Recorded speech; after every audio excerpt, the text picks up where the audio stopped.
I left Mr. Harris's office with the yellow envelope tucked safely inside my handbag. The drive back to the retirement community felt longer than usual. Not because of the traffic. Because my mind refused to be quiet. The attorney hadn't accused anyone. He hadn't suggested that documents had been intentionally hidden. He had simply confirmed one undeniable fact. Thomas's will was real. It was valid. And I should have had a copy years ago.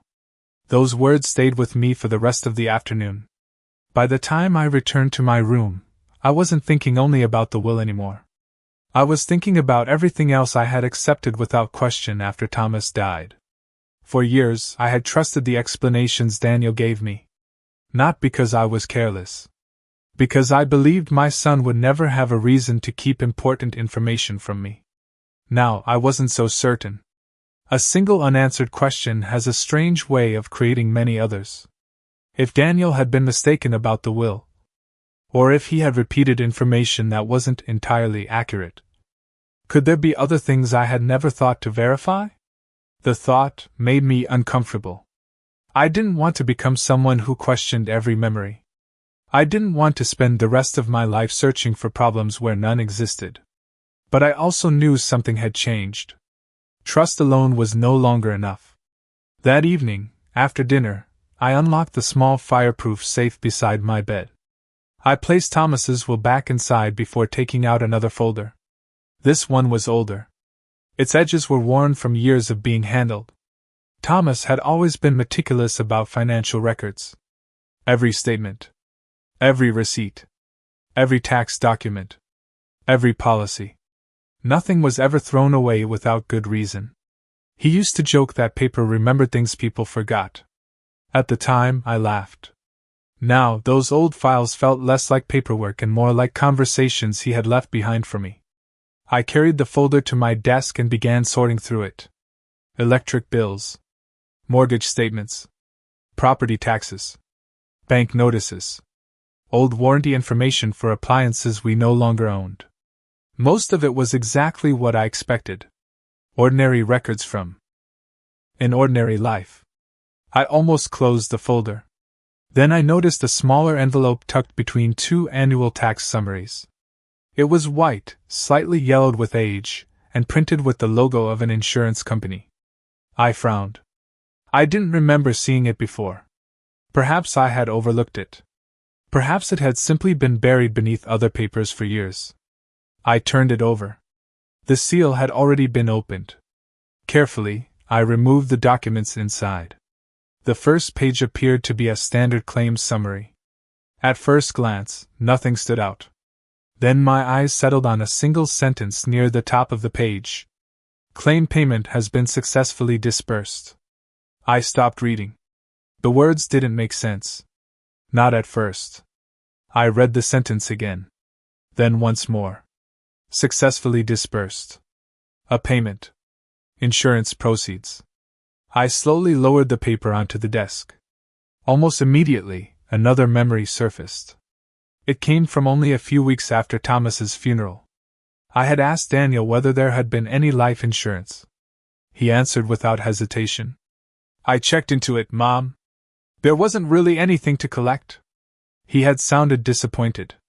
Almost apologetic. The policy wasn't worth much. I don't think anything was ever paid. At the time, I believed him. Why wouldn't I? I had never contacted the insurance company myself. I had never asked to see the paperwork. Grief had a way of making every decision feel overwhelming. I trusted Daniel to handle what I couldn't. Now, years later, I was holding a document that appeared to tell a very different story.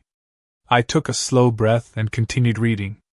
The paperwork referred to a completed claim, a processed payment, an approved disbursement.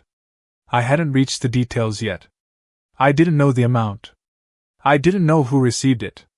I didn't know whether there was a perfectly reasonable explanation waiting on the next page. I refused to jump to conclusions. That promise to myself still mattered. But I also couldn't ignore what was sitting in front of me. A payment had been made. And Daniel had once told me no payment had ever happened. I reached for my blue notebook. Under the day's date, I wrote only what I could confirm. Insurance company records located. Document states claim payment was successfully disbursed. Need to determine payment amount, recipient and date. Then I set down my pen. Outside my window, the last light of evening had disappeared. The room had grown quiet. I looked once more at the insurance company's logo printed across the top of the page. For years, I believed the questions surrounding Thomas's death ended with his funeral. Then I discovered the lake house. Then the will. Now, another document had quietly found its way into my hands. I didn't know where this trail would lead. I only knew one thing. Sometimes the truth isn't hidden in what people refuse to say. Sometimes it's waiting in the numbers. In the signatures. In the dates. And in the money that no one ever mentions. After Thomas passed away, there were countless questions that needed answers. Some were easy. Who would notify the bank? Who would cancel his appointments? Who would return the medical equipment we no longer needed? Others felt much heavier. What would happen to our finances? How would I manage everything without him? Was there life insurance? Thomas had always been responsible when it came to planning for the future. He believed in preparing for the unexpected. We had talked about insurance more than once during our marriage, though never in great detail. He would simply smile and say, "If anything ever happens to me, you'll be taken care of." At the time, I never imagined I would have to find out what he meant. A few days after the funeral, while relatives were still stopping by the house with casseroles and sympathy cards, I asked Daniel about the insurance. We were standing in the kitchen. He had just finished sorting through another stack of paperwork. "Did your father have life insurance?" I asked. Daniel nodded. "Yes." I waited for him to continue. "So, what happens now?" He looked down at the papers in his hands before answering.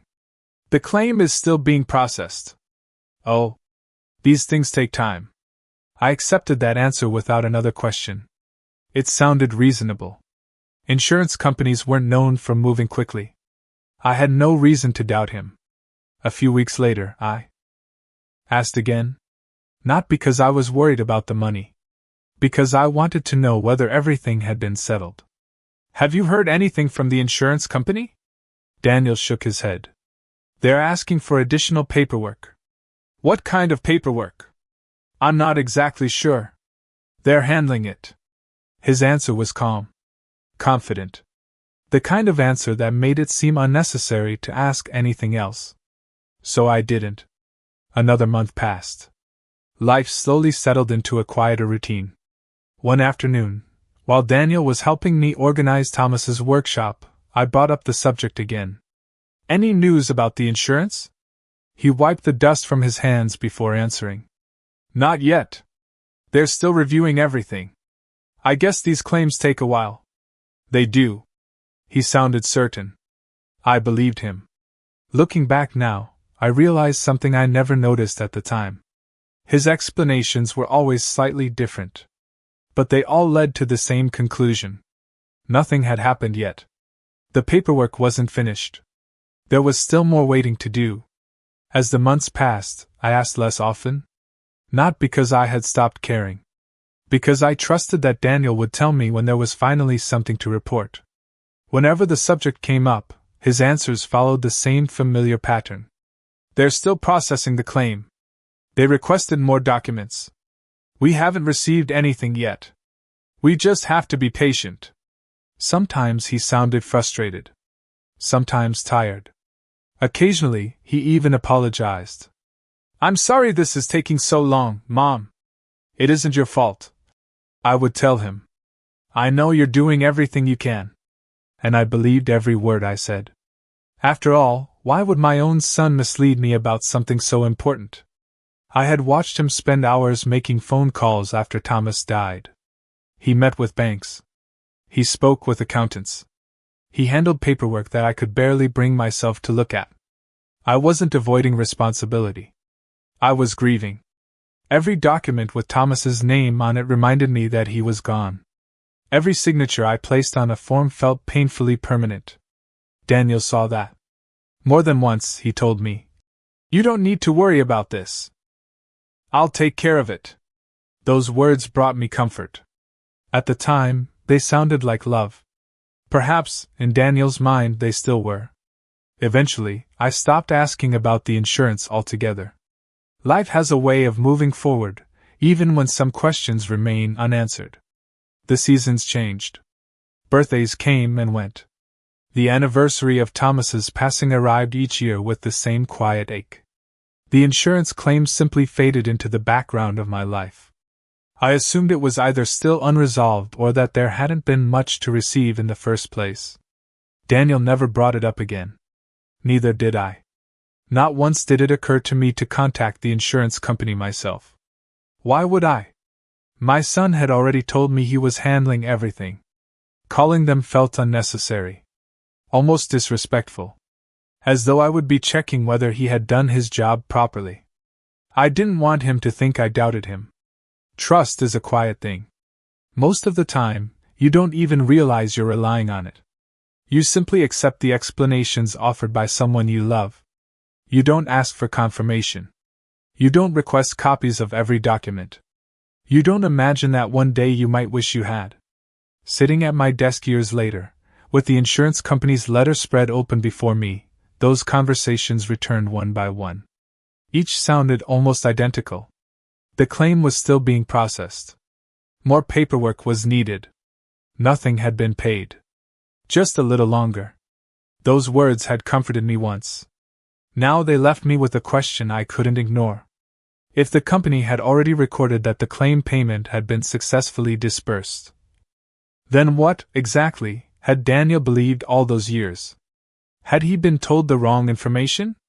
Had he misunderstood what someone explained to him? Or had he simply repeated what he thought was true without ever checking for himself? I didn't know. Not yet.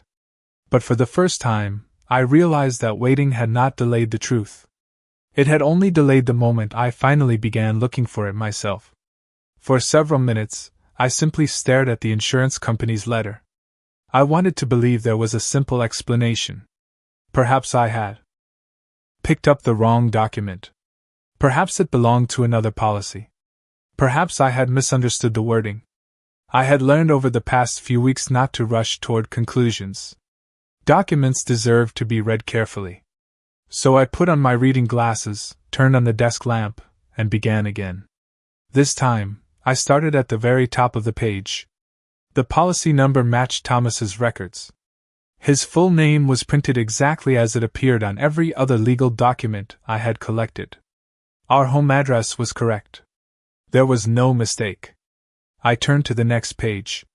It summarized the claim process. The language was formal, but easy enough to understand. The claim had been reviewed. The required documentation had been received. The company had completed its evaluation.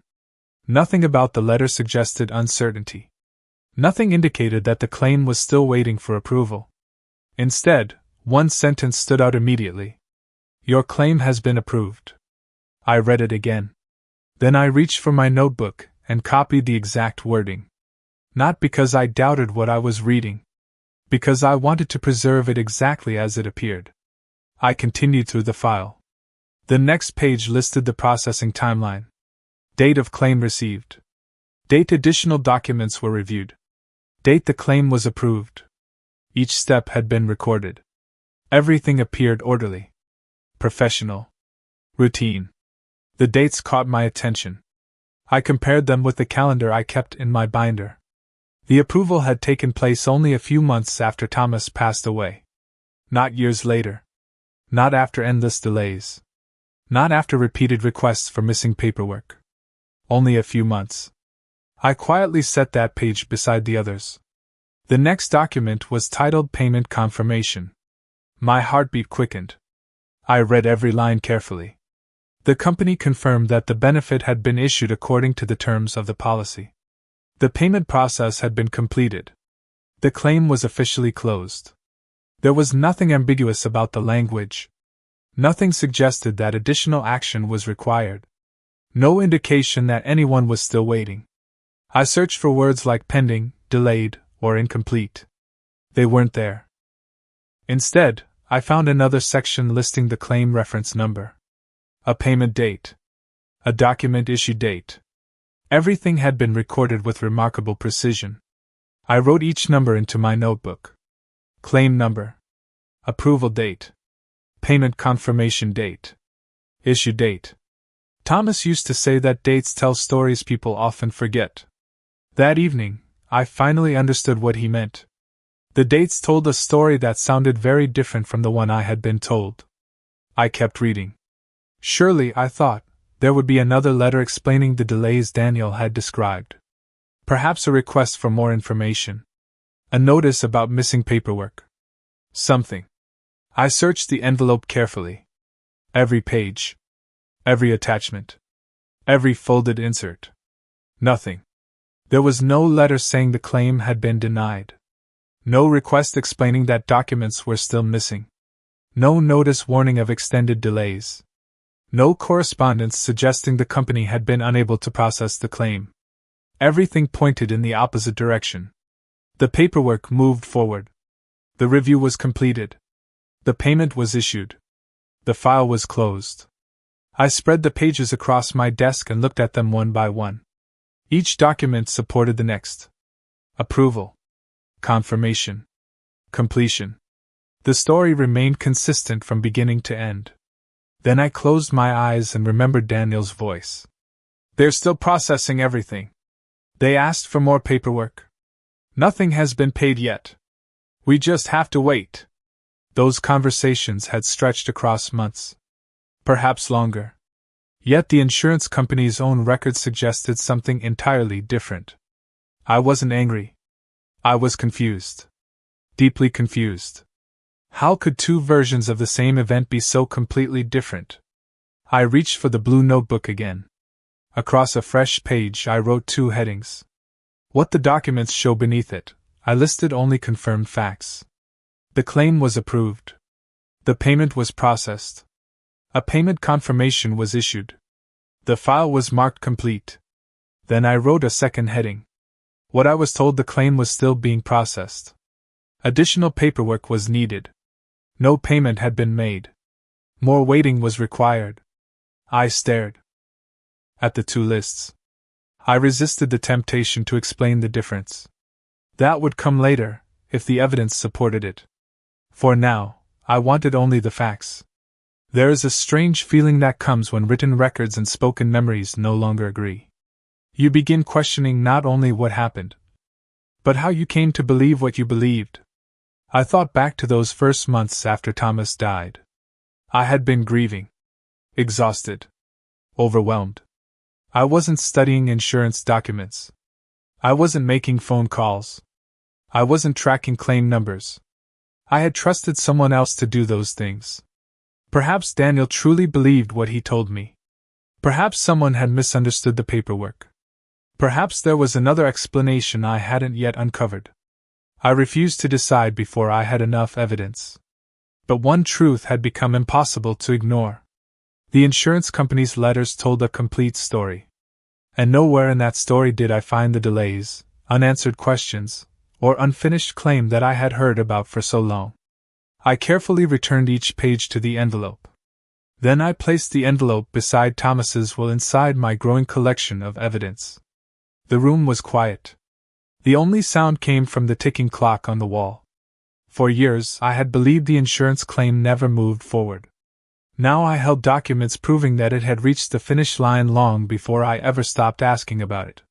Somewhere between those official records and the conversations I remembered, something had changed. I didn't know where. I didn't know why. But I knew exactly where I would begin looking next.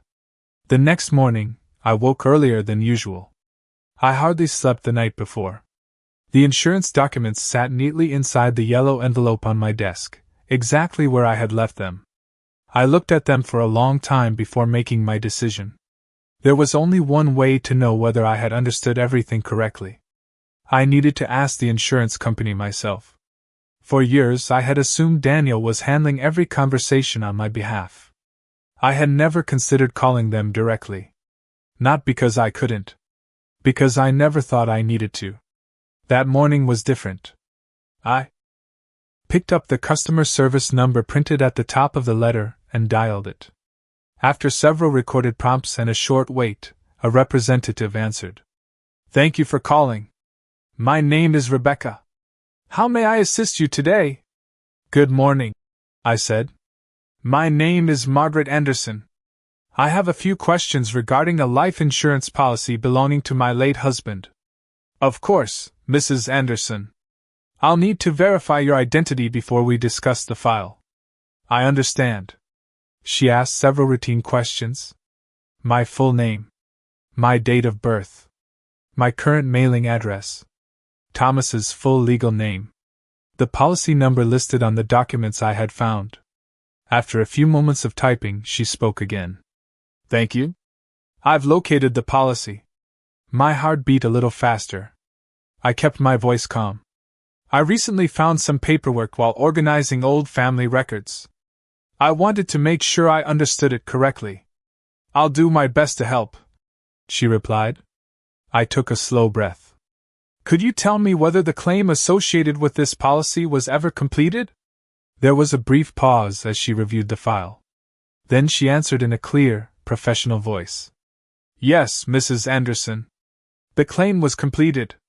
I closed my eyes for a moment. So, it isn't still being processed? No. Our records indicate that the claim was finalized quite some time ago.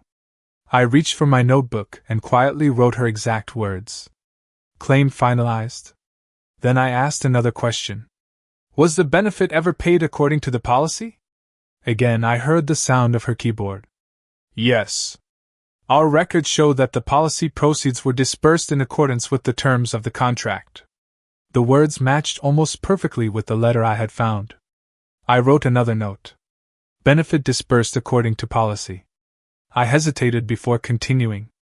I realize there are privacy rules. There certainly are, she said kindly. I may not be able to answer every question. I understand. I appreciate that. I chose my next words carefully. I'm not asking for personal financial details. I simply want to know whether there is anything still pending, she answered without hesitation. No, ma'am. The claim is not pending. Our records show that the file has been closed for several years. Several years. I stared silently at the notebook in front of me. For a long moment, neither of us spoke. Finally, she asked gently, Is there anything else I can clarify? I looked at the insurance letter again. One final question came to mind. Was there ever a point when the claim was denied? She reviewed the file once more. I don't see any record of a denial. What about a prolonged delay? I don't see anything indicating that the claim remained open beyond the normal processing period. She paused. Please understand that I can only speak to the information available in the file. I understand. And I appreciate your help. There were many other questions I wanted to ask. Who received the payment? Who submitted the paperwork? Who communicated with the company? But I knew those questions involved information she could not simply disclose over the phone. I respected that. She had answered everything she was permitted to answer. And what she had confirmed was enough. Before ending the call, she said, If you need additional records, there may be procedures for requesting copies. You can also submit a written inquiry if appropriate. Thank you. You've been very helpful. It was my pleasure. I wished her a good day and slowly placed the phone back on its cradle. The room was completely silent. I didn't move for several minutes. Instead, I looked at the two things lying side by side on my desk. The insurance company's letter. My blue notebook. The letter said the claim had been approved. The representative confirmed the file had been completed years ago. The letter said payment had been issued. The representative confirmed the benefit had been disbursed according to the policy. The letter showed the claim was closed. The representative confirmed there was nothing still awaiting action. Two independent sources. The same story? I opened my notebook and added one final entry beneath the others. Insurance company confirmed by telephone. Claim completed. Payment issued according to policy. File closed several years ago. I underlined the sentence once. Not because I was angry. Because I wanted to remember exactly how I learned it. Then I closed the notebook and rested my hands on its cover. Until that morning, a small part of me had continued hoping there was an innocent explanation. Perhaps I had misunderstood the paperwork. Perhaps the documents belonged to another file. Perhaps my memory had failed me. The phone call quietly removed those possibilities. I still didn't know why Daniel had told me the claim was unfinished. I didn't know whether he had been mistaken, misinformed, or simply repeating what someone else had told him. Those answers would have to wait. But one thing no longer belonged in the realm of uncertainty. The insurance claim had not remained unresolved. It had been completed years earlier. As I looked out the window, I realized I wasn't ending the morning with fewer questions. I was ending it with one certainty. The story I had been told about the insurance money was not the same story preserved in the official records. And for the first time, I could no longer dismiss that difference as a simple misunderstanding. 2 days after my call with the insurance company, I asked Daniel if we could meet. Not at the retirement community. Not at his office. I suggested a small café halfway between our homes. It was a place Thomas and I had visited for years. Quiet. Comfortable. The kind of place where people talked without feeling rushed. Daniel arrived a few minutes late. He looked tired. His jacket was draped over one arm, and his tie was loosened as though he had come straight from work. "I'm sorry I'm late, Mom. Traffic was terrible." "It's all right." He smiled and hugged me before sitting across the table. For a few minutes, we talked about ordinary things. The weather. His latest construction project. A new bakery that had opened downtown. It almost felt like old times. Almost. The waitress brought our coffee. When she walked away, I looked at my son. I had spent the last 2 days thinking about what I wanted to say. In the end, I decided there was only one question worth asking. Nothing more. Nothing less. "Daniel." He looked up. "Yes? Do you remember what you told me about your father's life?" "Insurance?" He didn't answer immediately. Instead, he wrapped both hands around his coffee cup. His eyes dropped to the table. For several long seconds he said nothing. I had seen Daniel hesitate before. But this felt different. Usually, he answered quickly. Confidently. Even when he wasn't entirely certain. This time, he seemed to be searching for something. Not an explanation. A memory. Finally, he spoke. I remember everything being complicated. His voice was quieter than usual. I nodded. "What do you remember?" He frowned slightly. There was a lot of paperwork. A lot of phone calls. I don't remember every detail. I waited. He took a slow sip of coffee before continuing. "I know we were trying to get everything organized." "We?" He looked at me. "Vanessa and I." I didn't interrupt. She handled a lot of the paperwork. Another pause. "I mean." He rubbed his forehead. "She kept track of most of the documents." His words hung in the air. For years, whenever I had asked Daniel about legal matters, he always sounded certain. Now, certainty had disappeared. I leaned forward slightly. "Do you remember telling me the insurance claim hadn't been paid?" He looked away toward the front window of the café. I remember thinking it wasn't finished yet." "Thinking?" "Yes." I noticed the change immediately. Years ago, he had spoken as though he knew. Now he spoke as though he believed. Those are not the same thing. I kept my voice calm. "Why did you think that?" He sighed. "I honestly don't know anymore." His fingers traced the edge of his coffee cup. "I remember everything happening so fast after Dad died. There were meetings. There were papers everywhere. I was trying to keep up." He looked genuinely uncomfortable. Not defensive. Confused. Then he said something that caught my attention. Vanessa was the one keeping everything organized. He shook his head slowly. She had all the folders. She remembered which documents belonged where. I mostly relied on her. I listened without speaking. For the first time since these questions began, Daniel wasn't giving me firm answers. He was describing uncertainty. I may have misunderstood. The words came out almost as a whisper. I honestly don't know. I studied my son's face. There was no anger there. No irritation. Only something I hadn't seen in a very long time. Doubt. Not about me. About himself.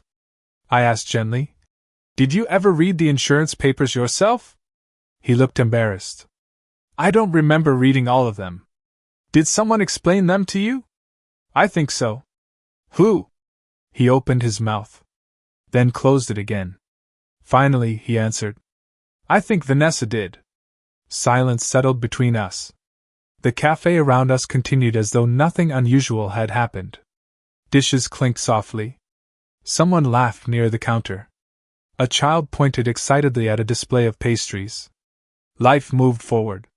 At our table, time seemed to slow. Daniel stared into his coffee. "I really thought I was telling you the truth." "I know." He looked up quickly. "You do?" "Yes. I believe you." His shoulders relaxed ever so slightly. "I never wanted to lie to you, Mom." "I know. I just..." He searched for the right words. "I thought I understood everything." His voice carried a sadness that was difficult to ignore. For the first time, I wondered how many conversations from those months after Thomas died had blurred together in his mind. Grief affects everyone differently. Some people remember every detail. Others remember only feelings. Perhaps Daniel had been trying to hold together a family while struggling with his own loss.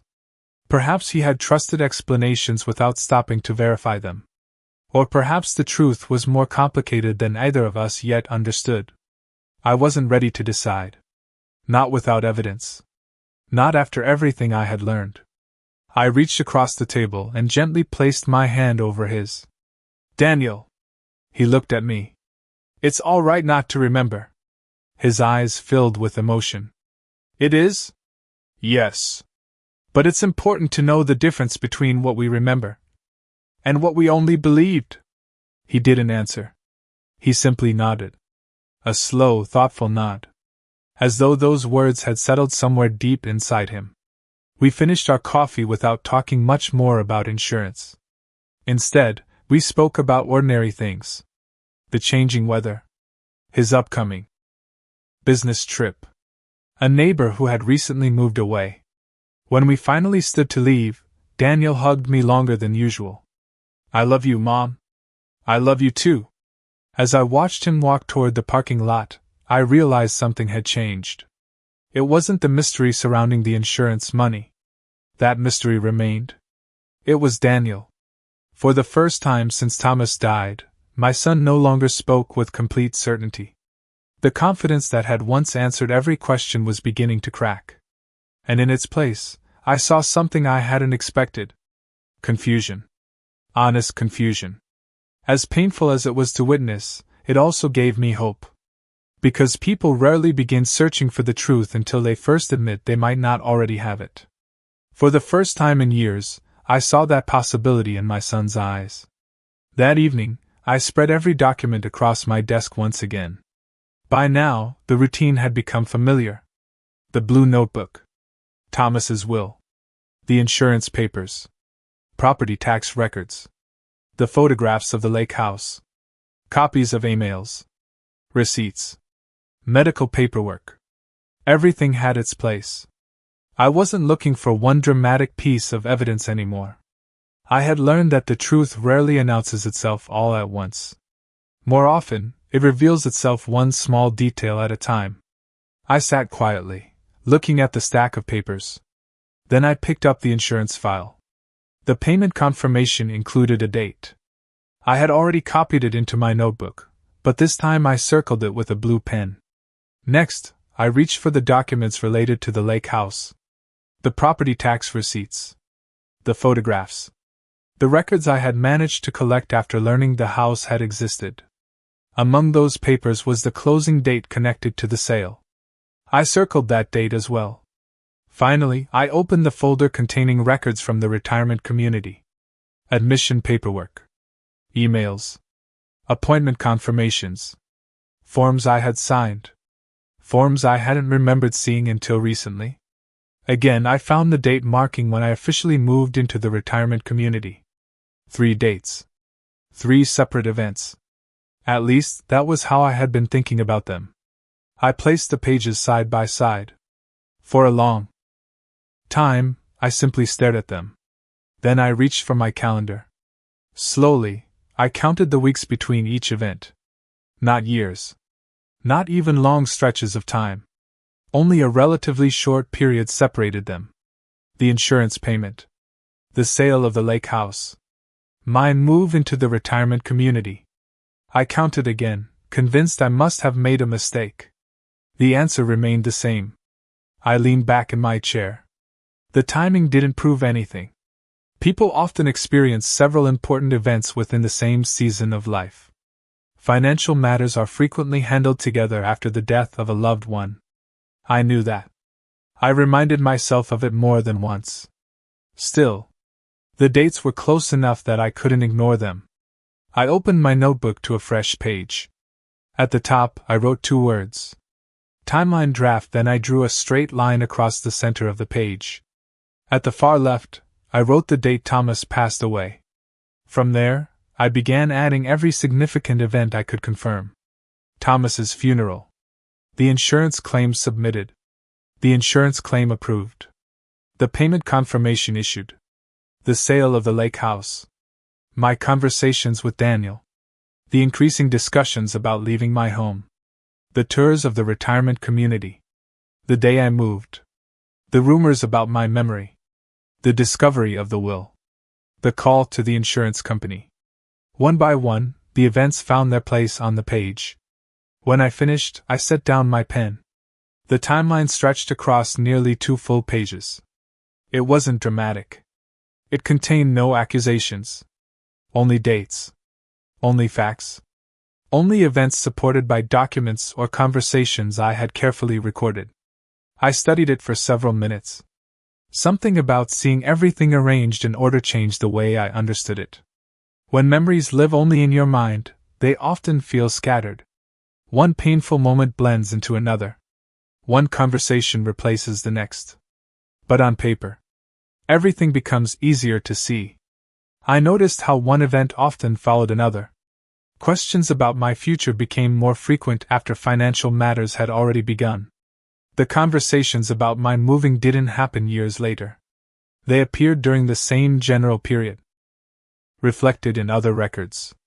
Again, none of this proved that the events were connected. It simply showed that they occurred closer together than I had remembered. That realization mattered. Memory tells us what happened.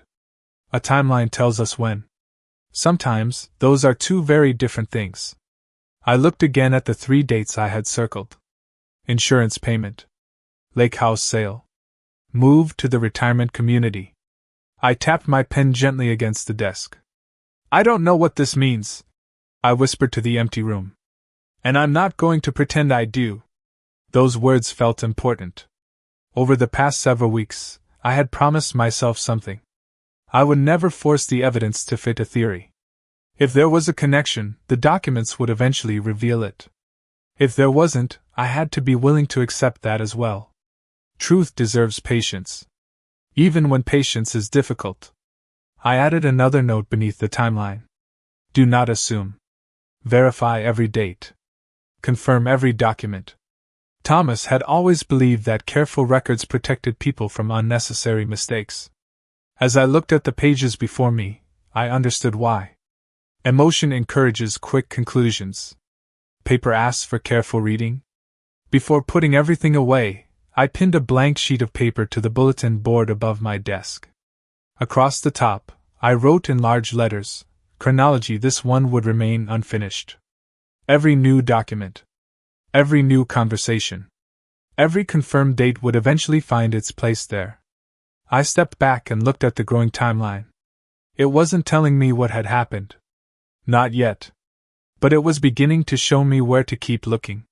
The room grew quiet as evening settled outside my window. I carefully returned each document to its folder and closed my notebook. I still couldn't explain why the insurance payment, the lake house, and my move seemed to fall so close together. Perhaps it was only coincidence. Perhaps it wasn't. I honestly didn't know. But for the first time, I wasn't searching through memories alone. I was following a sequence of documented events. And sometimes the order in which things happen can reveal as much as the events themselves. 2 afternoons after my conversation with Daniel, the receptionist called my room. "Mrs. Anderson?" "Yes?" "You have a visitor." "I'll be right down." I expected to see Daniel waiting in the lobby. Instead, Vanessa stood near the front windows, holding a paper coffee cup in each hand. When she noticed me, she smiled warmly. "I brought your favorite." She handed me one of the cups. "Thank you." We sat together in a quiet corner overlooking the courtyard. For a few moments, we spoke about ordinary things. The weather. The flowers blooming outside. A community concert that had taken place the weekend before. If anyone had walked past us, they would have seen 2 women having a pleasant afternoon conversation. Vanessa had always known how to make difficult conversations appear effortless. She stirred her coffee slowly before speaking again. "I heard you met with Daniel." "I did. How is he doing?" "He seemed tired." She nodded. "He has a lot on his shoulders." "I know." There was another brief silence. Then she looked at me with an expression that seemed both kind and concerned. "Margaret, may I say something?" "Of course." She folded both hands around her coffee cup. "I hope you won't keep putting so much pressure on Daniel." I looked at her quietly. "I'm not sure what you mean." "He's trying his best." "I know he is. Everything after your husband's passing was complicated." "I understand that." She offered a sympathetic smile. "I just don't want him carrying guilt over things that happened years ago." I noticed the wording. She wasn't talking about specific documents. She wasn't discussing the insurance policy or the will. She was talking about the past itself. As though the details no longer mattered. She continued in the same calm voice. "Sometimes we all remember difficult times differently." "That's true. And sometimes it's healthier to let old things stay in the past." I didn't answer. She looked toward the courtyard before speaking again. "Money can't bring Thomas back." Her words hung gently between us. "I know how much you loved him." "I did. And I know how much Daniel loved his father." She reached across the table and lightly touched my hand. "No amount of paperwork is going to change what happened." I looked down at her hand for a moment before meeting her eyes again. She wasn't speaking harshly. She wasn't raising her voice. Everything about her tone sounded compassionate. If someone had overheard only those few sentences, they probably would have agreed with her. Money cannot bring someone back. Grief cannot be undone. Families do need to find a way to move forward. Those things were all true. Yet something about the conversation unsettled me. Not because of what she said. Because of what she never said. She never asked what I had found. She never asked whether the documents answered my questions. She never seemed curious about the facts themselves. Instead, she kept guiding the conversation toward the same destination. The past. Moving on. Letting things go. Finally, she smiled again. "I think families are happiest when they focus on the future." I nodded slowly. "I agree." Her expression brightened, as though she believed we had reached an understanding. Then I quietly added, "But moving forward doesn't mean pretending we never took the road that brought us here." The smile remained on her face. Only slightly smaller now. I continued, "You're right about one thing. Money cannot bring Thomas back." She nodded. "No, it can't." I held her gaze. "But the truth still has value." For the first time since she arrived, Vanessa didn't respond immediately. She simply looked at me. The silence between us lasted only a few seconds. Still, it felt longer. Finally, she smiled once more. It was polite. Controlled. Almost identical to every smile I had seen over the years. Almost. There was one small difference. Confidence had given way to caution. "So," she said softly, "you're going to keep looking." It wasn't really a question. I think I owe that to Thomas. And to yourself? Yes. I answered honestly. To myself as well. She looked down into her coffee cup before standing. I should probably let you rest. I'm glad we talked. So am I. She picked up her purse and walked with me toward the front entrance. When we reached the lobby doors, she turned back one last time. I hope this doesn't come between the family. I hope. Not either. Then she left. I stood there for another minute, watching her car disappear from the parking lot. As I returned to my room, I replayed our conversation in my mind. Vanessa had never told me to stop asking questions. Not directly. She had never asked me to throw away the documents. She had never denied that the paperwork existed. Instead, she had encouraged something far quieter. To leave the past alone. To stop searching. To accept that some questions no longer mattered. Years earlier, I might have agreed. Grief often makes peace seem more important than understanding. But I had changed. Not because I wanted conflict. Because I had learned that peace built on unanswered questions rarely lasts. I unlocked the small safe beside my bed and looked at the growing collection inside. Thomas's will. The insurance records.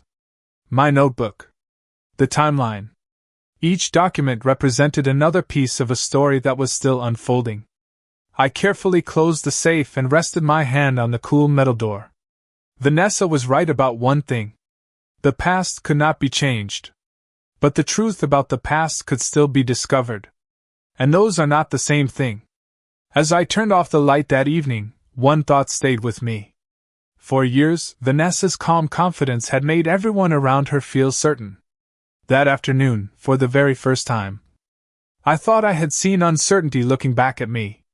That night, I opened the small fireproof safe beside my bed once again. I took out Thomas's will. Then I reached for the insurance company's letter. For a moment, I held both documents in my hands. One was a copy of the will my husband had carefully prepared years before. The other was a letter confirming that an insurance claim had been approved and paid long ago. 2 folders. 2 pieces of paper. At first glance, they looked ordinary. Just legal documents stored inside aging envelopes. Yet they had changed the way I understood the past. I placed them side by side on my desk. The yellow envelope rested to the left. The insurance file to the right. I looked back and forth between them. The will had shown me that Thomas had left clear instructions for our family's future. The insurance records had confirmed that a payment I believed had never been made had, in fact, been completed years earlier. Neither document answered every question. Neither explained why I had spent so many years believing something different. But together, they told me one important thing. The truth had never disappeared. It had simply been waiting inside papers no one expected me to read. I opened my blue notebook and turned to a clean page. For a few moments, I sat quietly, listening to the ticking of the clock on the wall. Outside my window, the courtyard was still. Most of the lights in the building had already gone dark. I lowered my pen to the paper and began to write. Every piece of evidence I uncover tells a story that goes beyond money. I paused. Then I continued. They tell the story of things someone hoped I would never discover. I read the words slowly after I finished. Not because they sounded dramatic. Because they were honest. When this journey began, I believed I was searching for answers about a lake house. Then I thought I was searching for the truth about my own health. After that came Thomas's will. Now, the insurance records. Each discovery had started with a single document. Each document had led to another question. I closed the notebook gently. The sound echoed softly through the quiet room. Months ago, I would have described myself as a widow trying to make peace with the past. Now I saw something different. I was becoming the keeper of a story that had been scattered across old files, forgotten envelopes, and conversations that no longer matched the written record. I didn't know where the trail would end. I didn't know how many more documents were still waiting to be found. And I still refused to accuse anyone without evidence. That promise remained as important as ever. Truth deserves patience. It deserves careful hands. And it deserves the courage to keep looking, even when every answer reveals another unanswered question. I gathered the 2 folders and returned them to the safe. The lock clicked softly as I turned the handle. For just a moment, I rested my hand against the metal door. Thomas had once told me that important papers were worth protecting because they preserved the truth long after memories began to fade. I finally understood what he meant. Those old documents had become more than records. They had become quiet witnesses. Witnesses that asked for nothing except to be read. I switched off the bedside lamp and lay down. The room faded into darkness. My journey had already uncovered more than I ever imagined. Yet deep inside, I knew something else with absolute certainty. I had not reached the end of the story. Not even close. If anything, I had only traveled halfway toward the truth.